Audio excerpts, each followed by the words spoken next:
So what does the Sorry High Command want us to do? If there was a chance the Ardat Yakshi could break loose, the commandos were to purge the monastery. Very good. I almost didn't hear you.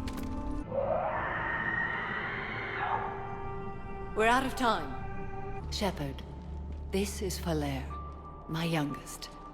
She and her sister Rila are Ardat Yakshi. They have been... They have Rila. We're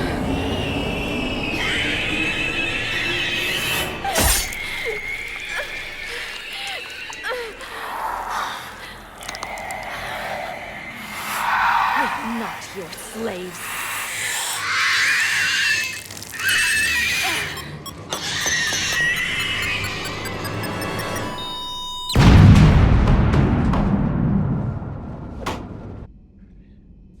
Greetings, everyone, and welcome back to another round of Arbitration Studios as we continue our journey across the whole damn thing in the Mass Effect trilogy. I'm JP Arbiter. And I'm Captain Jack. And we are kind of in an interlude before the next great big arc, and we are doing the second of two big missions that kind of fill that void. Last time we did the Ardat Yakshi Monastery, and I still kind of, wanted to let Samara off herself on that one, just to have another one of those funeral cards. Yeah.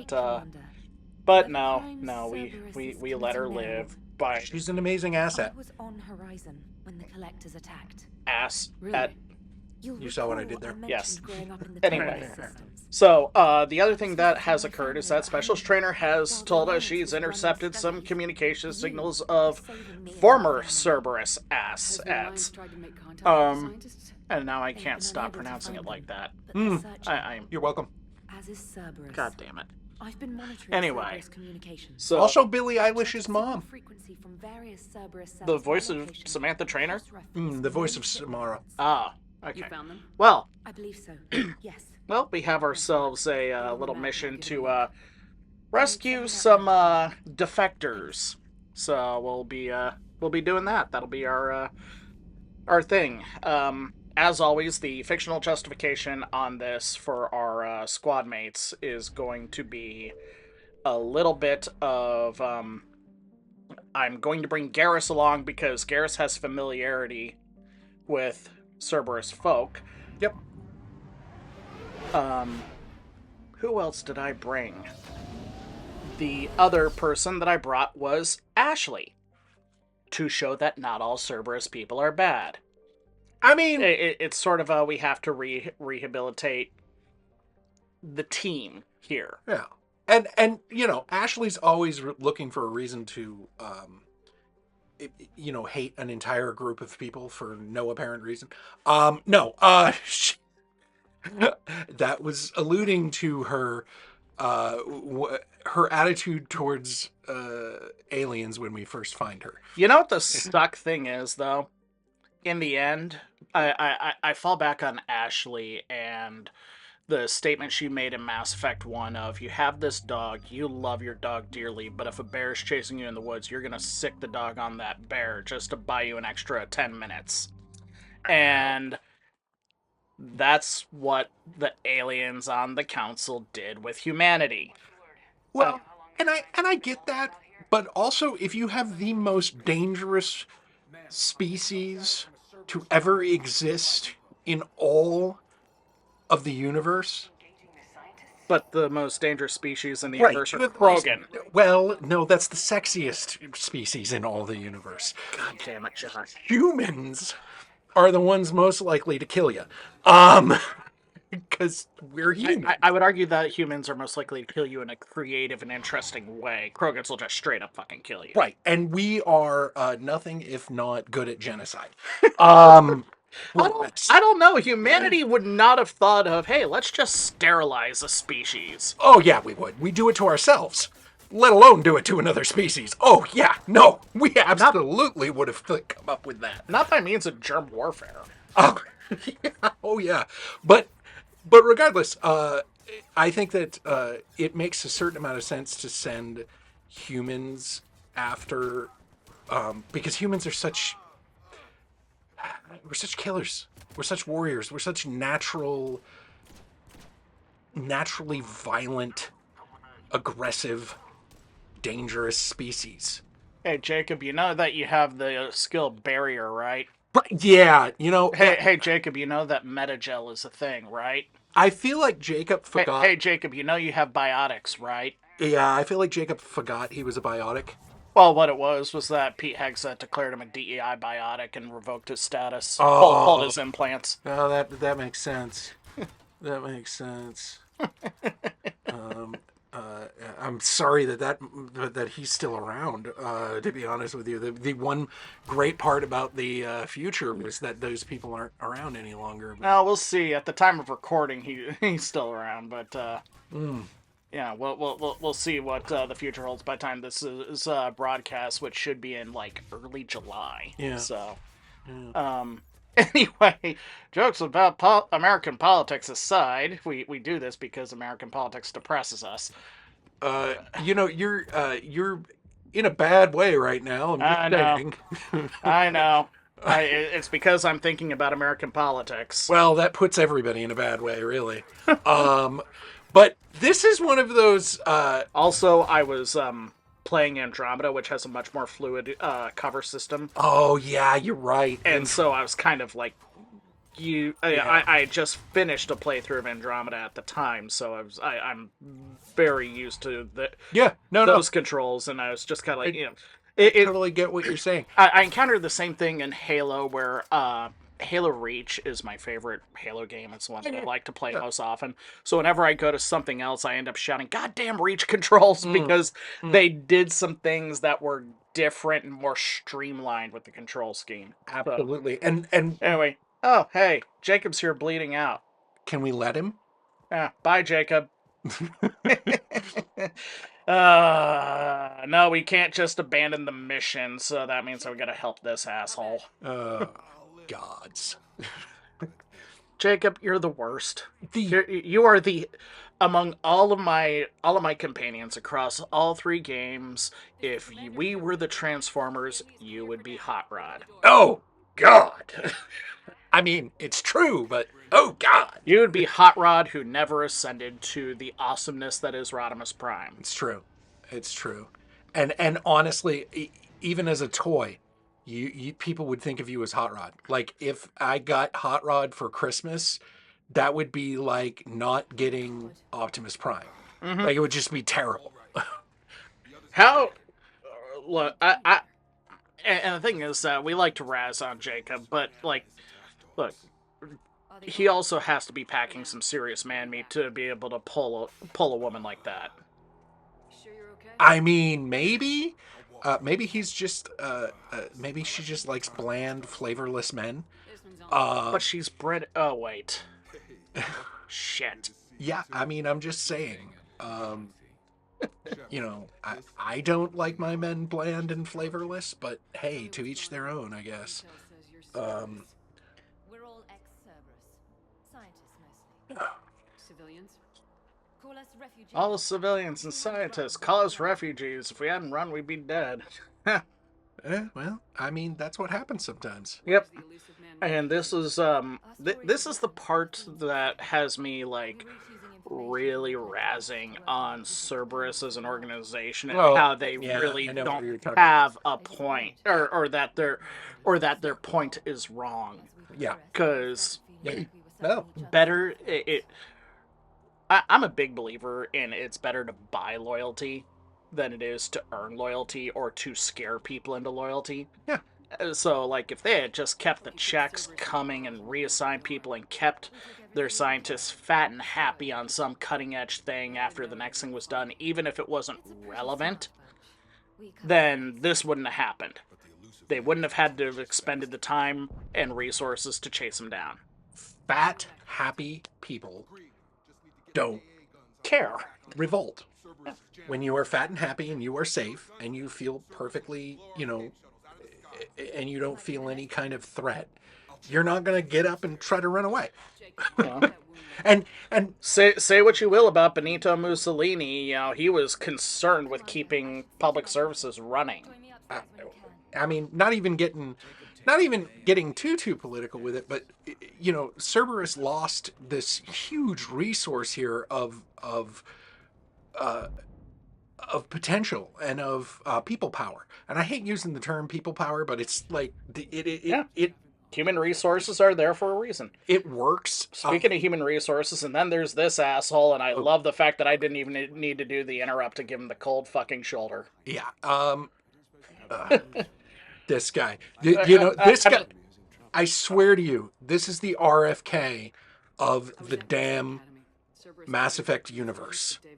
No, he is better than RFK because Dr. Archer here is at least repentant to what's going on. All right, fair. No, you're fair. In the last 6 months, I mean,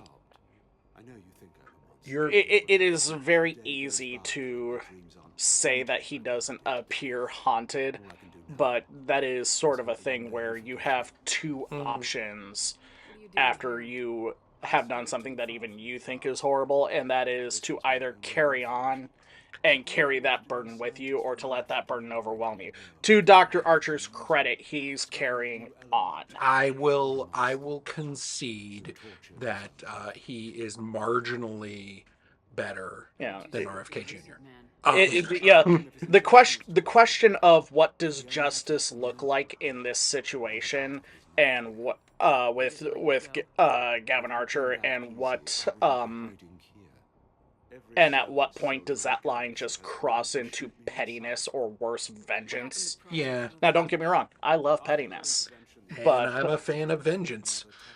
But yeah, and again, he's a resource, and at this point, at this stage of the game, and at this stage of the story, wasting resources just because I want to do horrible things to this man, and not in a fun Krogan-like way. No, this is he doesn't even deserve creativity. He just deserves a bullet to the brain.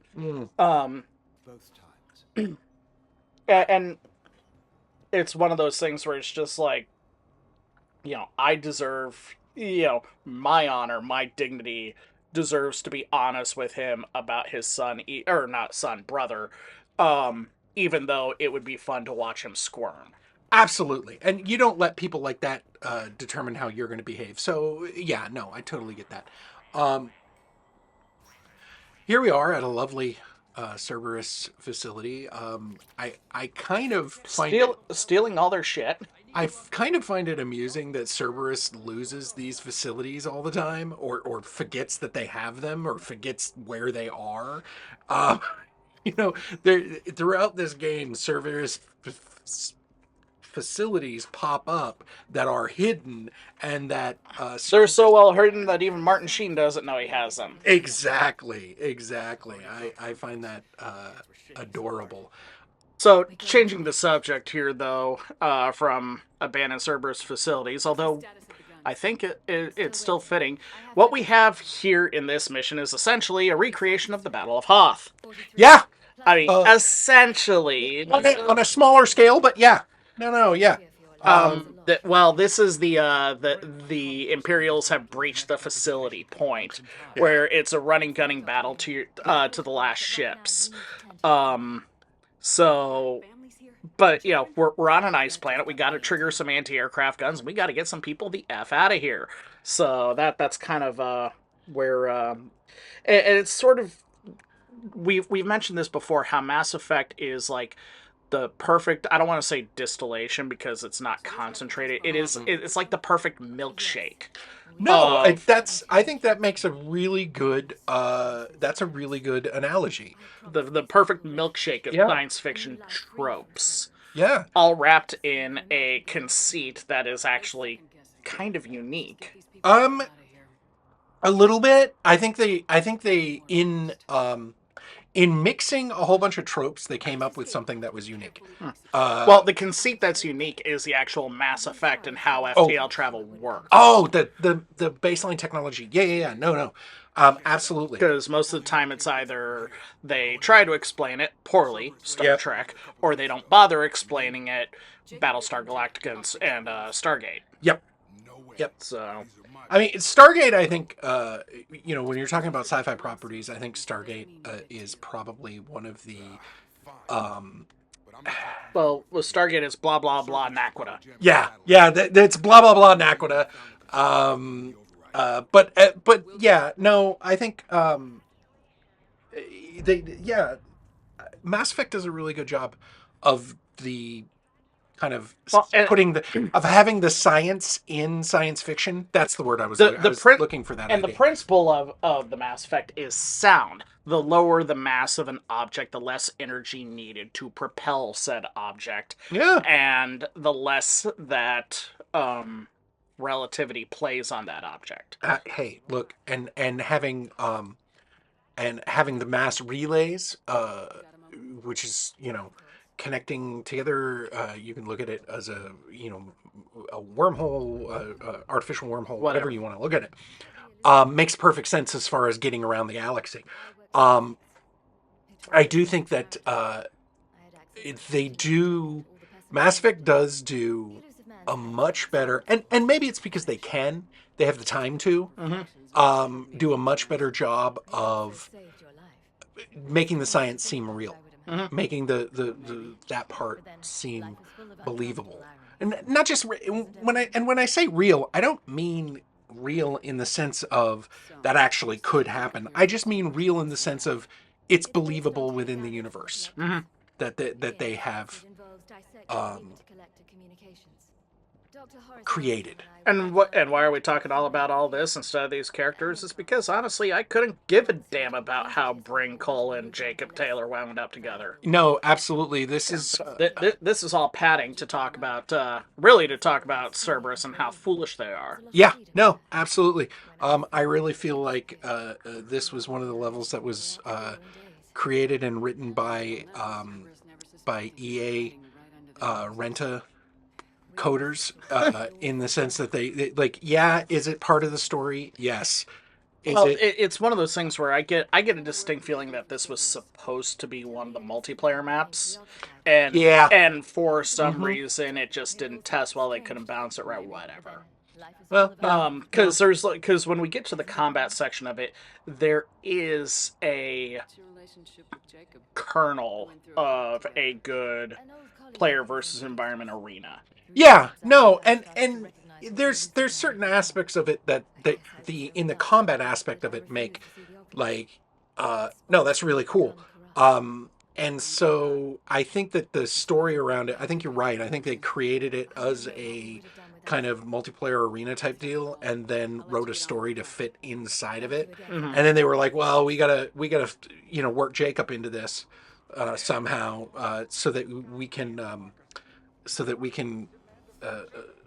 close those loops, as it were. It does strike me as interesting that by all accounts, Jacob and Jack contrast so well with their character versus how they've been received.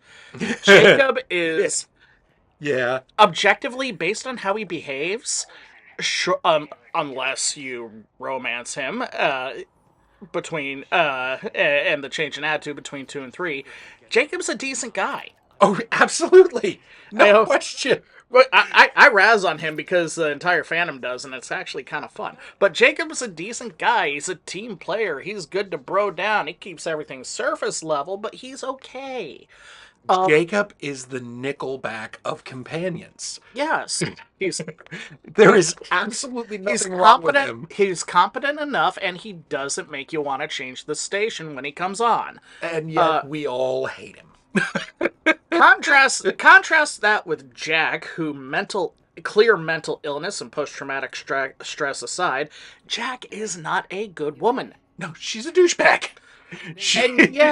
And yet, even without romancing her, in fact, I would argue in the absence of romancing her as a male shepherd being ideal, Fact.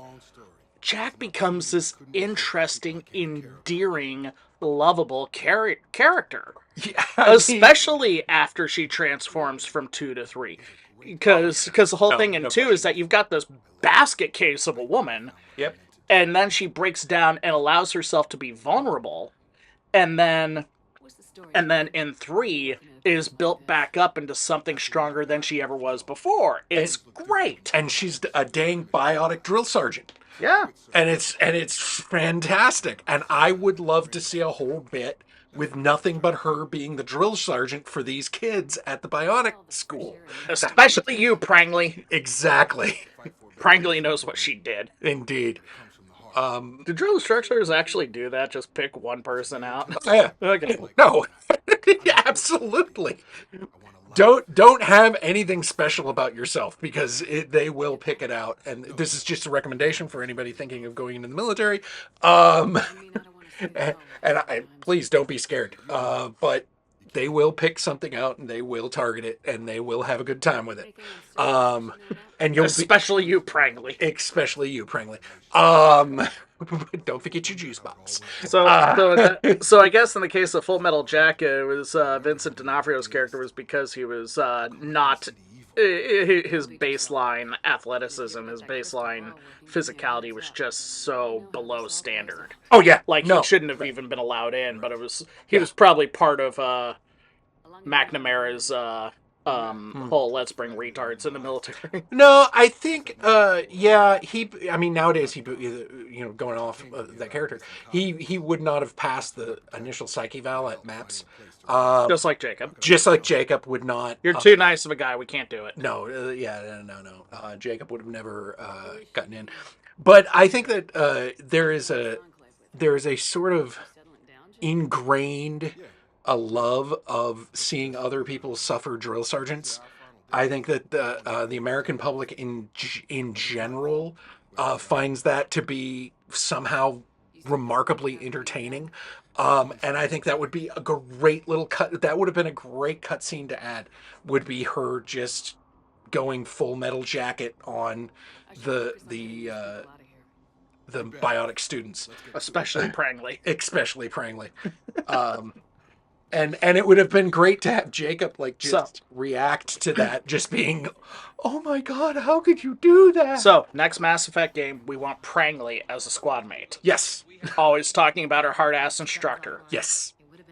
Yes. Or somebody related to Prangley who is talking about, depending upon how far in the future that they have it, who's always talking about this drill sergeant that they knew when they were kids. That would be hilarious. Holy shit, you had Jack Shepard as well? Oh crap, we got a canon romance now. It's Jack. Oh, that actually would work great. I would actually love that. The fans would go nuts. Oh, okay, so here we are. Here we have the combat throwdown, and I love how it's like, okay, the scientists are below decks, everyone's secure. Well, let's just stand and lean for a minute. Yep. Because when they're in the absence of orders, you just stand and lean. I mean, yes, but you don't want people to know that you're standing and leaning. Mm-hmm.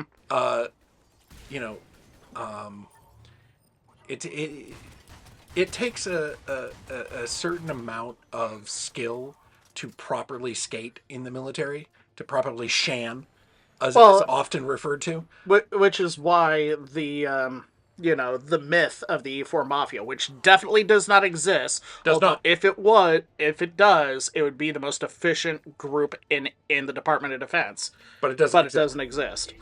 I can assure you, it does not exist. I mean, it's like La Costa Nostra. It is not a real thing. It's made up. So, no, this is the part of the mission where I'm like, okay, this is worth playing. Because it is kind of a fun little romp as far as the combat goes. It's, it reminds me a little bit of the Shadow Broker fight, with all the stuff sticking up and everything like that, and all of the environment being very... Get fisted, asshole. Oh, I love me a good fisting. So... You've got this, we're activating AA guns, is essentially what this is. Mm-hmm. And then they're trying to stop us from activating the AA guns. And it's I also I've detected a flaw in their machine gun emplacement tech here. The fact that it's only got 50 shots before you got to change out a heatsink. Yeah. When what really needs to happen is that they need to have... Now, don't get me wrong, the heatsink capacity is fixed. You've only got so much, but what they need to do is have a dual-chambered heatsink system, so one can be cycled out from a feed while the other one is working. Well, I think they should just.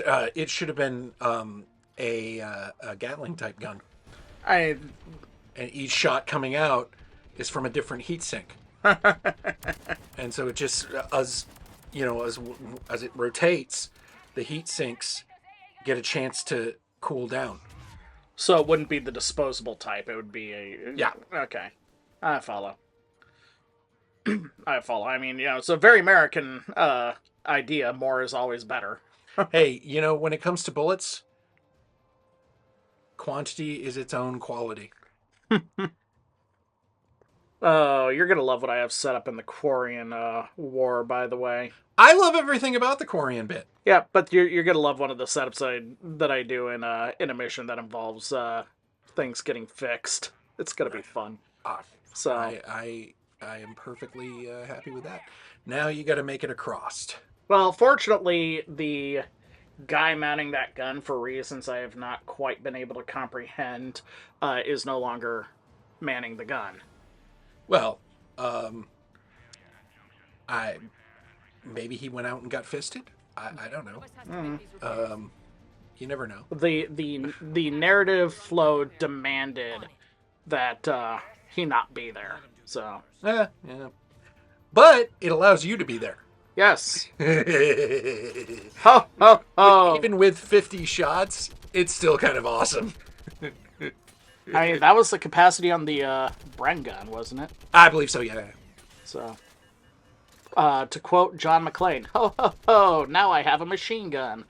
I'm just mad, and this is always, and I know it's petty and it's grasping at straws, and it's kind of complaining about stuff with an looking for things to complain about. But the fact that we can't target the shuttles, that would have been awesome to bring down a shuttle. That would have been cool.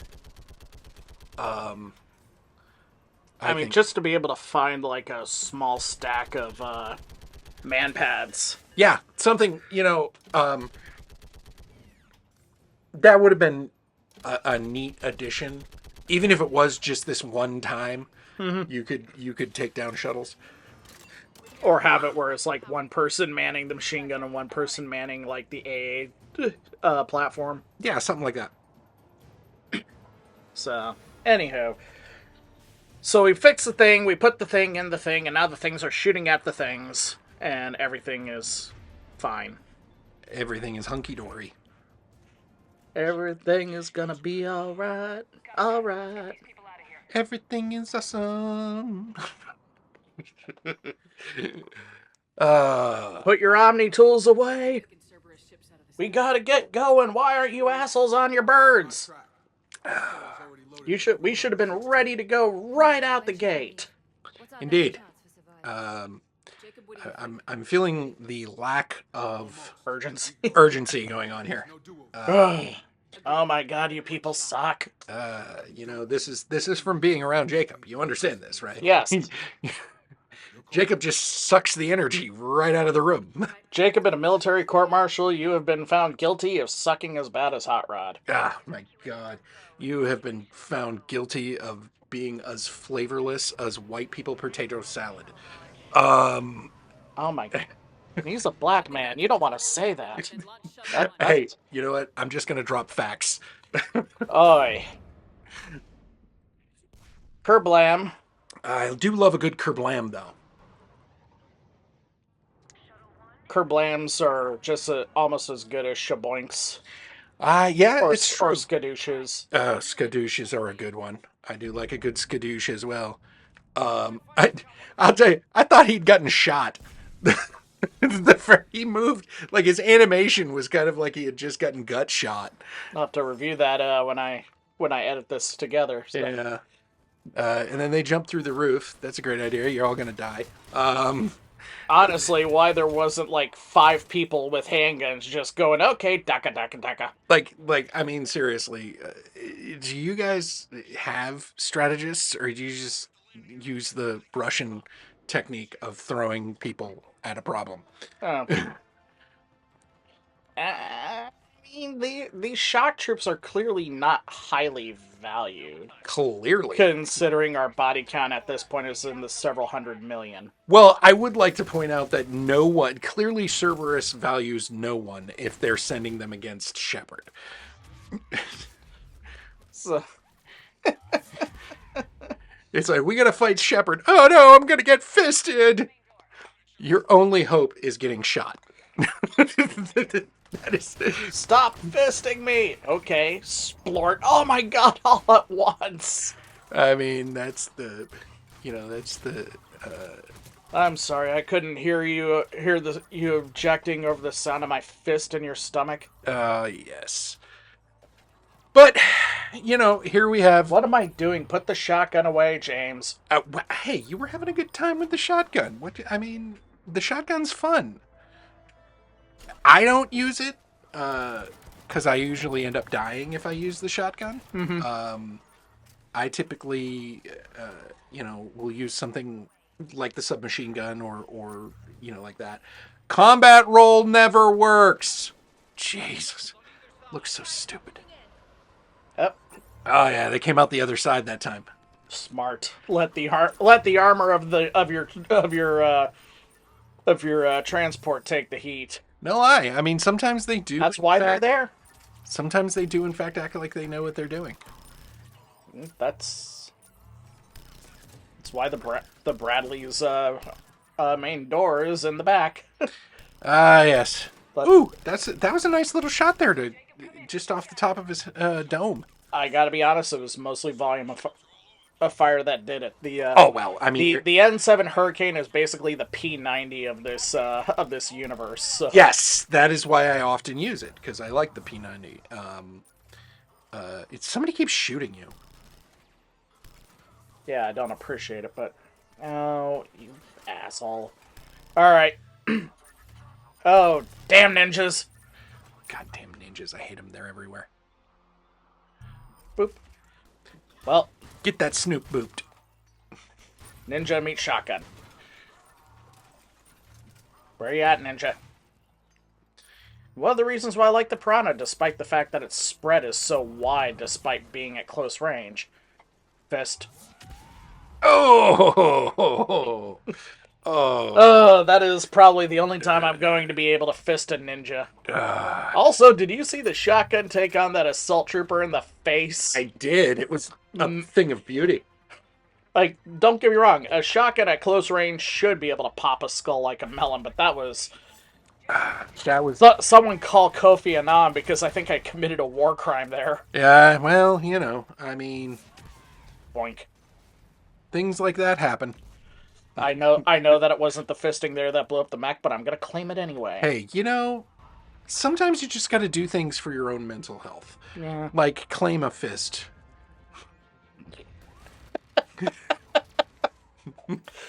We're terrible people. It's not even innuendo at this point. No. No. It's like that sister leveling anime. They just... No innuendo. They just go full tilt horrible. I mean, at this point, I would be surprised if the Shepherd was not invited to be a booty warrior. New route accepted. And now they're just throwing more, like... They're not even taking cover. I don't even know what they're trying to do here. And that should have dislocated the trooper's damn shoulder. Oh. I mean, can you imagine getting love tapped on the shoulder? Bryn, what the fuck are you doing? Somebody kill... Can somebody shoot me? Please, guys, Please. Come on. You're all here. What? No! No, damn it. Come on, you assholes! Damn it. Why? Why? He was right there. God. So remember when we started this and we said that this was all to make fun of Cerberus? That is why. You have one job, Cerberus, and you fail. You have all the upper hand, and you still fail to take out Jacob. God damn it. Oh. The only reason I came on this mission was the off chance that he get offed. I should have shoved him in the vents. Hey. Oh, Fortunately, we will never have to talk to him again. Thank goodness. Never have to. We're going to, but we'll never have to. Damn it. Oh. Damn it, damn it, damn it. Look, the important thing is that we got Ashley to realize that they may have been bad people at one point, and they're probably still kind of bad people, but they're useful bad people now. Yeah. Cerberus, this group of Cerberus people are now our bad people. Well, hey, we have a lot of bad people on our side. And it's one of those things, the core philosophy of Agatha Christie is that if you are useful to me, you're welcome aboard. If you are not useful, always be fisting. That's not a bad philosophy on life, really. Look, it's the honesty that I appreciate. I want someone to open the door and say, okay, we've got a Turian, a Quarian, 2 different Krogans, and fist. Shepherd out. Yeah, I can't fault Agatha Christie for being for always be fisting. It's not a bad life, and it was a very worthwhile endeavor because of the ex-Cerberus scientists. Now, the Cerberus research data was from some like a phone game or something, but Bryn Cole and Gavin Archer and Jacob Taylor each contribute just as much as the entire cadre of scientists, which is kind of weird, but hey, it's a resource. Now, I wish that you got something more for gathering the resources. Mm-hmm.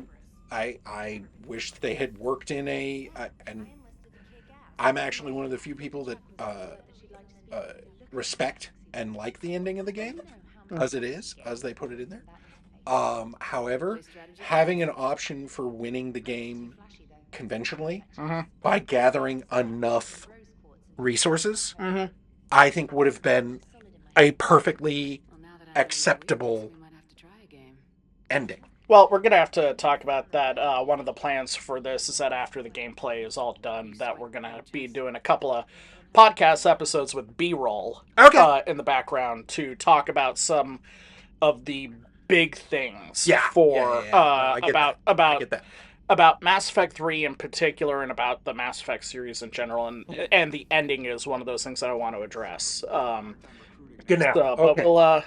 But yeah, that's going to be probably a 2026 project. Okay, that's cool. While I gather up all of the footage for Andromeda. Absolutely. Because I still don't know how I'm going to film and put that together. Yeah. It's going to be a feat of editing, not gathering the video. It's going to be a feat of editing. Yeah. So, anyway, so with that aside, and with Edie waxing about multiple universes, I think that's a good place to call it. What do you think? I agree. All right. I'm glad we're done with Jacob. Yep. So, until next time, don't be Jacob. We'll be seeing you, kids. Deuces. God, I hate Jacob. So lame. Worse than Hot Rod. God, I would rather have Hot Rod. I'll get back to you